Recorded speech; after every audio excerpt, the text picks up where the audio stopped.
பாண்டவர்களின் ஆற்றலை கண்டு அஞ்சிய துரியோதனன் சகுனியின் உதவியுடன் காசிக்கு அருகில் மண்ணை பூசி அழகாக கட்டப்பட்டிருந்தாலும் உள்ளே வேகமாக உருகும் அரக்கு மற்றும் எரியும் பொருட்களால் நிறைந்த ஒரு பிரம்மாண்டமான அரண்மனையை அமைத்தான்.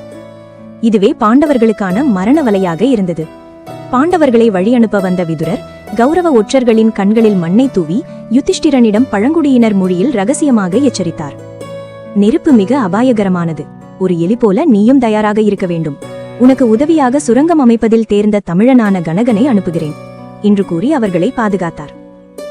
காசியை அடைந்த பாண்டவர்கள் அரண்மனையில் குடியேறினர். அங்கு உட்புற சுவரை ஒட்டியும் அமைக்கப்பட்டிருந்த அகழியை பார்த்து அரண்மனையில் இருப்பவர்கள் வெளியேறக்கூடாது என்ற ஆபத்தை யுதிஷ்டிரன் உணர்ந்தான். பின்னர் சகாதேவனின் நுண்ணறிவால் அந்த மாளிகை அரக்கினால் கட்டப்பட்டுள்ளது என்றும் தீப்பற்றினால் நிமிடங்களில் அழிந்துவிடும் என்றும் உறுதியானது. உடனடியாக கணகனை கொண்டு நதிக்கரையில் சென்று சேரும்படி ஒரு ரகசிய சுரங்கப்பாதையை 1 மாதத்தில் உருவாக்க திட்டமிட்டனர்.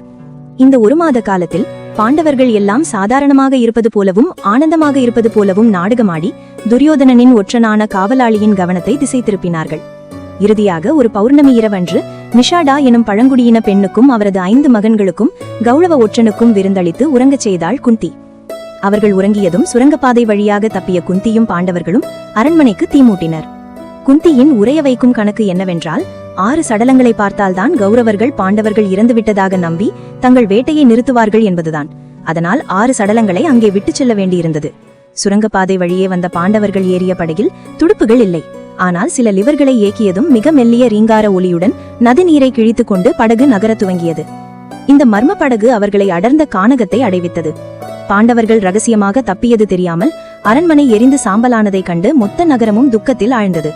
ஹஸ்தினாபுரில் துரியோதனன் போலி விரதமும் தனிமையில் வழக்கமான உணவும் மேற்கொள்கிறான். இவ்வாறு கௌரவர்களின் சதி முறியடிக்கப்பட்டு பாண்டவர்கள் வனவாசத்தை நோக்கி தப்பினர். அதே நேரத்தில் கௌரவர்கள் தங்களின் எதிரிகள் இறந்துவிட்டதாக